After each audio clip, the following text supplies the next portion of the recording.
विधान भवनामध्ये खेळाडूंच्या अभिनंदनाच्या बॅनर्सचे फोटो विरोधकांनी दाखवले आणि यावरून खेळाडूंऐवजी मुख्यमंत्री आणि उपमुख्यमंत्र्यांचे फोटो असल्यामुळे विरोधकांनी टीकेची झोड उठवली आहे। सरकार केवळ स्वतःची प्रसिद्धी करते असा घणाघात रोहित पवार यांनी केलाय, तर हा सरकारचा चमकेशपणा असल्याचं भास्कर जाधव म्हणाले।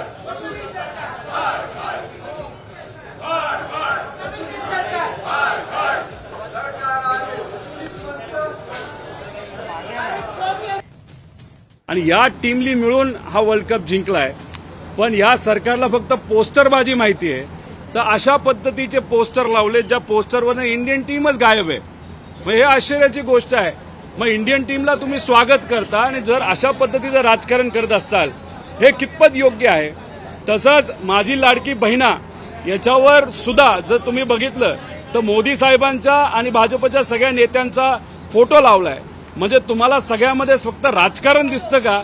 शून्य कर्तृत्व आहे आणि म्हणून ते फोटो लावून फोटोच्या माध्यमातून लोकांच्या समोर येऊन चमकोगिरी करण्याचं काम हे चमकेश करतायत। टीव्हीचा कुठलाही चॅनल ऑन करा, ह्यांचे फोटो, वर्तमानपत्र कुठल्याही हातामध्ये घ्या, पहिल्या पानावर ह्यांचे फोटो, कुठल्याही शहरामध्ये कुठल्याही भागात जा ह्यांचे फोटो, कुठलीही योजना असू द्या ह्यांचे फोटो, अगदी ह्यांनी संडास सुद्धा सोडला नाही ह्यांचे फोटो।